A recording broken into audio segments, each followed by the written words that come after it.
வணக்கம் நண்பர்களே, வாங்க நாம இன்னைக்கு காலிஃப்ளவர் பிரியாணி எப்படி செய்யறதுன்னு பார்க்கலாம். காலிஃப்ளவர் பிரியாணிக்கு நாம ஒரு மீடியம் சைஸ் காலிஃப்ளவரை எடுத்துக்கலாம். அந்த காலிஃப்ளவரை சுடுதண்ணிய கொஞ்சம் பாயில் வாட்டர் எடுத்துட்டு அதுல இந்த காலிஃப்ளவர் வந்து கட் பண்ணி போட்டுக்கோங்க. ஒவ்வொரு ஃப்ளோரட்டா கட் பண்ணி போட்டுட்டு மஞ்சப்பொடி போட்டு கொஞ்சோண்டு சால்ட் போட்டு ஒரு 10 நிமிஷம் அலம்பி ஊற வச்சுட்டு அதுக்கப்புறம் அதில் தண்ணியிலேருந்து வடிகட்டி எடுத்துக்கோங்க. இன்னொரு வாட்டியும் அலம்பிக்கோங்க. அதை இந்த மாதிரி எடுத்துக்கோங்க. எடுத்து தட்டில் வச்சுக்கோங்க. நம்ம காலிஃப்ளவர் பிரியாணி பண்ணுறதுக்கு ஒரு மீடியம் சைஸ் ஆனியன், 3 பச்சை மிளகா, 3 மீடியம் சைஸ் தக்காளி, ஒரு ஸ்பூன் ஜிஞ்சர் கார்லிக் பேஸ்ட் இல்லைன்னா 3 பூண்டு, கொஞ்சோண்டு ஒரு 1/4 துண்டு இஞ்சி. இதை 3த்தையும் பச்சை மிளகா, இஞ்சி, பூண்டை பேஸ்ட்டாக அரைச்சிக்கோங்க. அப்போ தான் நல்லா இருக்கும். இல்லை இஞ்சி பூண்டு பேஸ்ட் இருக்கவங்க வெறும் பச்சை மிளகாவை கித்தா கட் பண்ணி போட்டுக்கலாம். அதுக்கப்புறமா கொஞ்சம் உங்ககிட்ட ஃப்ரோசன் பீஸ் இருந்ததுன்னா அது சேர்த்துக்கலாம். அப்படி இல்லைன்னா நீங்கள் உங்களுக்கு ஆப்ஷனல் தான். உங்களுக்கு வேணும்னா இந்த சாதாரண பச்சை பட்டாணியை ஊற வச்சு வேக வச்சு கூட எடுத்துக்கலாம். நான் இப்போ ஊற வச்சு வேக வச்ச பட்டாணி தான் எடுத்துக்கிறேன். வாங்க பார்க்கலாம். நான் சொன்ன அந்த 3 தக்காளியை நீங்கள் என்ன பண்ணுங்கன்னா பேஸ்ட் மாதிரி கிரைண்ட் பண்ணி எடுத்துக்கோங்க. வெறும் தக்காளியை மட்டும். இன்னும் டேஸ்ட் சூப்பராக இருக்கும். நீங்கள் அந்த மாதிரி பண்ணி எடுத்துக்கோங்க. இப்போ நீங்கள் ஒரு பேனில் அந்த அலம்பி வச்ச காலிஃப்ளவரை 2 ஸ்பூன் ஆயில் விட்டு அந்த நறுக்கி வச்ச காலிஃப்ளவரை இதில் போட்டுருங்க. இப்போது நாம் அந்த ஆயில் எடுத்த பேனில் நறுக்கி வச்ச காலிஃப்ளவரை போட்டுடுங்க. போட்டுட்டு இதில் ஒரு 1/2 spoon red chilli powder add பண்ணிவிட்டு இதை நல்லா ஃப்ரை பண்ணி எடுத்துக்கோங்க. இது வந்து ரொம்ப வேகக்கூடாது, க்ரன்ச்சியாக இருக்கணும். ஏன் இதை நாம் ஃபஸ்ட்டு செய்கிறோன்னா, நாம் அந்த பிரியாணி பண்ணும் போது அதுலேயே கூட இதை போட்டு வதக்கலாம். ஆனால் இது ரொம்ப வெந்துடும். அதனால் இது நாம் இதில் போட்டு தனியாக வதக்கி நாம் ஒரு பிளேட்டில் எடுத்து வச்சுக்கலாம். இதுக்கப்புறம் இதை ஆயிலில் போடும்போது தயவு செஞ்சு இதை அலம்பிட்டு நல்லா ஒரு வடிகட்டியில் இதை போட்டு வச்சுடுங்க. தண்ணி நல்லா வடியணும். இல்லைன்னா நீங்கள் எண்ணெயில் போடும்போது அப்படியே படன்னு தெரிக்கும். அதனால் இந்த காலிஃப்ளவரை க்ரன்ச்சியாக நாம் வதக்கி எடுத்துக்கலாம். இதில் நான் ஒரு 1/2 ஸ்பூன் மிளகாய் பொடி போடுறேன். இப்போ பாருங்கள், நான் மிளகாய் பொடி போட்டுட்டேன். ரொம்ப போட வேண்டாம், ஏன்னா ஆல்ரெடி நம்ம பச்சை மிளகாலாம் சேர்ப்போம், பிரியாணி மசாலா எல்லாமே சேர்ப்போம். அதனால் இதில் நிறைய போட வேண்டாம். சும்மா அந்த காரம் ஏறுறதுக்காக நாம் ஒரு 1/2 ஸ்பூன் மிளகாய் பொடி போடுறோம். இதை நம்ம நல்லா ஃப்ரை பண்ணி எடுத்துக்கலாம். கடிச்சு சாப்பிடும் நறுக்குன்னு இருக்கணும், ரொம்ப வெந்துடக்கூடாது. அந்த ஸ்டேஜில் இதை நீங்கள் வதக்கி ஒரு பிளேட்டில் எடுத்து வச்சுக்கோங்க. வாங்க பார்க்கலாம். இப்போ நான் வெங்காயம்லாம் நறுக்கி கொண்டு வந்தேன். இது அது வரைக்கும் ஃப்ரை ஆகணும். இங்கே நான் அந்த காலிஃப்ளவர் ஃப்ரை பண்ண பேன்லேயே நான் அந்த பிரியாணி செஞ்சுக்கிறேன். அதுக்கு நான் நறுக்கி வச்ச வெங்காயம், பச்சை மிளகாவை ஆட் பண்ணிட்டேன். இது நல்லா வதங்கட்டும். நல்லா வதங்கின பிறகு ஒரு tablespoon ginger garlic paste add பண்ணுங்க. இதுக்கப்புறம் நான் 3 தக்காளியை பேஸ்ட்டாக மிக்சியில் போட்டு டொமேட்டோ பியூரியாக கொண்டு வந்துடுறேன். இது நல்லா வெங்காயம் வதங்கட்டும். என்கிட்ட டொமேட்டோ பேஸ்ட் இருக்குது, நான் அந்த டொமேட்டோ பேஸ்ட் ஆட் பண்ணிடுவேன். நீங்கள் 3 மீடியம் சைஸ் தக்காளி எடுத்துக்கோங்க. அதை நீங்கள் மிக்சியில் போட்டு பேஸ்ட் மாதிரி வச்சுக்கோங்க. அரைச்சி வச்சுக்கிட்டிங்கன்னா நல்லாயிருக்கும். அந்த மாதிரி எடுத்துக்கோங்க. நான் 1 கப் ரைஸ் எடுத்திருக்கேன். 1 கப் ரைஸுக்கு ஒரு மீடியம் சைஸ் ஆனியன், 3 பச்சை மிளகா, அதே மாதிரி 3 மீடியம் சைஸ் தக்காளி எடுத்துக்கோங்க. எடுத்துட்டு அதை நான் சொன்ன மாதிரி நல்லா வதக்குங்க. இதில் நான் நல்லா வதங்கினோன்னே ஜிஞ்சர் கார்லிக் பேஸ்ட் ஆட் பண்ணிவிடுவேன். அதுக்குள்ளே என்ன பண்ணுங்கன்னா 1 கப் ரைஸை போட்டு அதை நல்லா அலம்பிட்டு அதை ஒரு 20 நிமிஷம் ஊற வைங்க. ஊற வச்ச பிறகு வாங்க பார்க்கலாம். உங்களுக்கு பச்சை பட்டாணி சேர்த்தா நல்லா இருக்கும். வெறுமனே காலிஃப்ளவர் மட்டும் இருக்கும். அதுக்கு வந்து பச்சை பட்டாணி சேர்க்கலாம், உருளைக்கிழங்கும் சேர்க்கலாம். சப்போஸ் உங்களுக்கு விருப்பம் இல்லைன்னா பட்டாணி சேர்த்துக்கணும்னு அவசியம் கிடையாது. வெறும் காலிஃப்ளவரை மட்டும் ஆட் பண்ணிக்கோங்க. ஏன்னா இது நடுவில் சாப்பிடும் போது நல்லா இருக்கும் அந்த காலிஃப்ளவர் பிரியாணிக்கு. அதனால தான் இது நல்லா வதங்கிட்டோம். வாங்க பார்க்கலாம். இதில் 1 tablespoon ginger garlic paste add பண்ணியிருக்கேன். ஜிஞ்சர் கார்லிக் பேஸ்ட் இல்லாதவங்க 3 பூண்டு பல்லு, 1/4 துண்டு இஞ்சி, இந்த 3 பச்சை மிளகாவையும் நீங்கள் பேஸ்ட்டாக அரைச்சா சரி, இல்லை பச்சை மிளகாவை தவிர்த்துட்டு அந்த 2 பொருளை மட்டும் நீங்கள் பேஸ்ட்டாக அரைச்சிட்டு இதில் போடலாம்.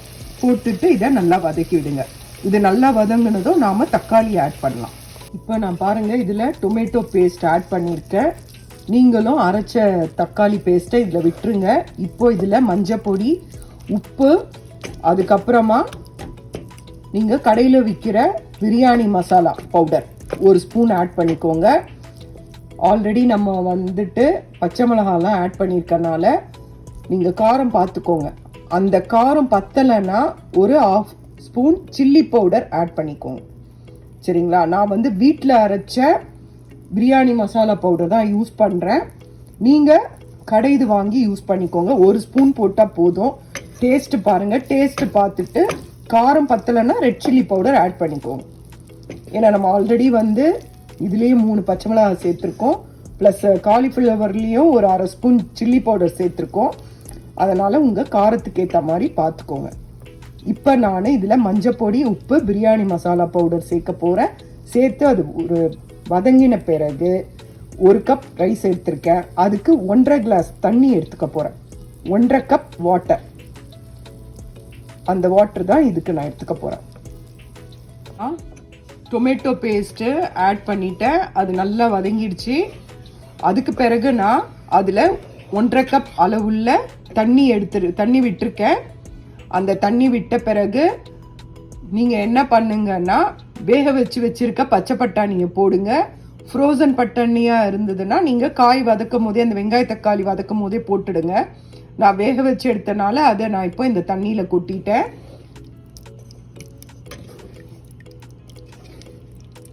தெரியுதுங்களா? கலக்கி விடும் போது உள்ளே இருக்கு பாருங்கள், போட்டுட்டேன். அதுக்கப்புறம் உங்ககிட்ட புதினா இருந்தால் 1 கைப்பிடி அளவு புதினாவை இதில் சேர்த்துக்கோங்க. இப்போ தண்ணி நல்லா கொதிக்கிட்டோம். கொதிச்ச பிறகு நாம் ஊற வச்ச அரிசியை போடலாம். போட்டுட்டு வாங்க பார்க்கலாம்.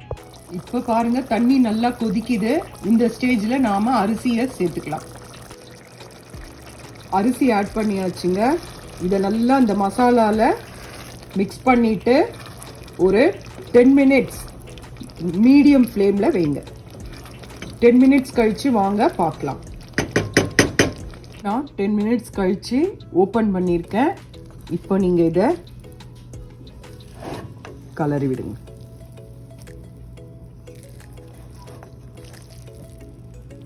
பாருங்கள் எவ்வளோ கலர்ஃபுல்லாக இருக்குது பாருங்கள். எடுத்து தான் போடணும். அப்படியே இந்த மாதிரி தான் போடணும். சரிங்களா? அப்படி இந்த மாதிரி எடுத்து போடும். இப்போ என்ன பண்ணுங்க, ஃப்ரை பண்ண காலிஃப்ளவரை நாம் இதில் போட்டுடலாம்.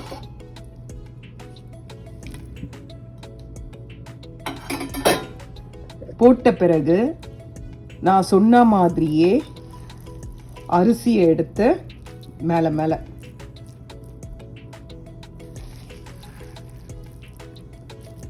இந்த மாதிரி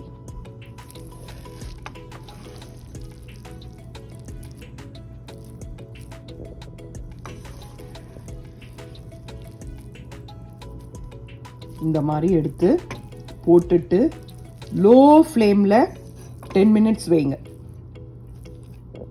லோ ஃப்ளேமில் 10 மினிட்ஸ் நல்லா இதை பாருங்கள். நல்லா நீங்கள் கலர்றது அரிசி உடையக்கூடாது. நல்லா இந்த மாதிரி எடுத்து போட்டுட்டு நல்லா மிக்ஸ் பண்ணி விட்டுட்டு இதை லோ ஃப்ளேமில் 10 மினிட்ஸ் பொறுத்து பாருங்கள். அரிசி வெந்துடும். சப்போஸ் வேகலைன்னா இன்னும் ஒரு 5 மினிட்ஸ் வைங்க. இதுக்கு மேலே வெயிட்டான பொருளை வைங்க. அப்போ உங்களுக்கு நல்ல சூப்பராக ரெடி ஆகிடும், நல்லா மலர்ந்துடும். வாங்க பார்க்கலாம். இப்போ பாருங்க, நல்லா அந்த காலிஃப்ளவர் எல்லா இடத்துலையும் மிக்ஸ் ஆகிற மாதிரி அரிசியை மெதுவாக தூக்கி தூக்கி போட்டு எல்லா பக்கமும் பரவுற மாதிரி பண்ணிட்டு தட்டை போட்டு மூடிட்டு இதுக்கு மேலே வெயிட்டான பொருளை வைங்க. ஒரு பாத்திரத்தில் தண்ணியை பிடிச்சி கூட வைக்கலாம். அப்படி இல்லை உங்ககிட்ட கேஸ்ட் அயன் அந்த இதில் மெட்டீரியலான தோசை தவா இருந்தாலும் அதையும் தூக்கி இதில் வச்சிங்கன்னா நல்லா சீக்கிரமாக நல்ல மேலெல்லாம் நல்லா பூ போல் அப்படியே நல்லா உதிர்ந்து சூப்பராக வரும். அந்த மாதிரி செஞ்சு பாருங்க. இது ரொம்ப அருமையாக இருக்கும். நீங்கள் சிரமம் பார்க்காம ஒரு சண்டேல இந்த மாதிரி செஞ்சு பாருங்க. இது கூட ஒரு ரைத்தா வச்சு சாப்பிட்டா ரொம்ப நல்லா இருக்கும். செஞ்சு பாருங்க. செஞ்சு பார்த்துட்டு எப்படி இருக்குன்னு சொல்லிட்டு சொல்லுங்க. நல்ல ரெசிபிங்க, இது செஞ்சு பாருங்க. இப்போ நான் 10 மினிட்ஸ் கழிச்சு திறந்திருக்கேன். இப்போ இதை நீங்கள் ஒரு கலரி விடுங்க. அடியில் இருக்கிறத மேலே எடுத்து விடுங்க, மேலே இருக்கிறத அடியில் போடுங்க. இன்னும் ஒரு 5 மினிட்ஸ் வச்சிங்கன்னா சூப்பரான காலிஃப்ளவர் பிரியாணி ரெடி. இதை செஞ்சு பாருங்க, ரொம்ப நல்லா இருக்கும். நல்லா அந்த காலிஃப்ளவர் நல்லா க்ரன்ச்சியாக இருக்கும் பாருங்க. குழையாம காலிஃப்ளவர் அப்படியே எப்படி இருக்கு பாருங்க, நல்லா உதிரியா இருக்கு பாருங்க. இது நல்லா இருக்குங்க. இந்த தக்காளியோட அந்த நம்ம 3 தக்காளி எடுத்துருக்கோம் இல்லையா, அந்த தக்காளியோட டேஸ்ட்டும் அந்த காலிஃப்ளவரில் அந்த சில்லி பவுடரில் அந்த காலிஃப்ளவரை நம்ம ஃப்ரை பண்ணதும் சேர்ந்து ரொம்ப அருமையாக இருக்குங்க. இதை நான் இன்னும் ஒரு 5 மினிட்ஸ் கழித்து எடுத்துருவேன். பாருங்கள், அரிசி வந்து எவ்வளோ நல்லா இருக்குது பாருங்கள், உடையாமல். இந்த மாதிரி தான் இருக்கணும். வாங்க நான் முடித்த உடனே காட்டுறேன். அது உங்களோட, நான் இதோட அளவு கேஸோட அளவெல்லாம் சொல்ல முடியல எனக்குன்னா நம்பரில் இருக்கும். உங்களுக்கு எப்படி இருக்குன்னு தெரியாது. அதனால உங்களுக்கே வெந்துடுச்சுன்ற உங்களுக்கே தெரியும் அரிசி வெந்துருச்சு இல்லை இன்னும் வேகணும்னு. அதுக்கேற்ற மாதிரி நீங்கள் வந்து வைங்க, நிமிஷத்தை அதிகரித்து வைங்க. அது நான் கரெக்டாக சொல்ல முடியாது. அவங்களோட அடுப்போட இது வந்து வித்தியாசப்படும். அதனால் அது மட்டும் பார்த்துக்கோங்க. பட் மெத்தட் வந்து இப்படி தான். இப்போ இது ரெடி ஆயிடுச்சுங்க. பாருங்க எப்படி இருக்குன்னு பாருங்க. சூப்பராக ரெடி ஆயிடுச்சு. சுட சுட பரிமாறுங்க. கூட ரைத்தா அந்த மாதிரிலாம் வச்சு பரிமாறுங்க. நல்லா இருக்கும். சாப்பிட்டு பாருங்க. ரொம்ப அருமையான காலிஃப்ளவர் பிரியாணி. இது ரொம்ப டேஸ்டியாக இருக்கும். இந்த மாதிரி செஞ்சு பாருங்க. இது சூடாக சாப்பிட்டாலும் நல்லா இருக்கும், ஆறின பிறகும் நல்லா இருக்கும். செஞ்சு பாருங்க. செஞ்சு பார்த்துட்டு உங்களுக்கு இந்த வீடியோ பிடிச்சிருந்தா லைக் பண்ணுங்க, ஷேர் பண்ணுங்க, சப்ஸ்கிரைப் பண்ணுங்க. நன்றி, வணக்கம். Cauliflower biryani ready.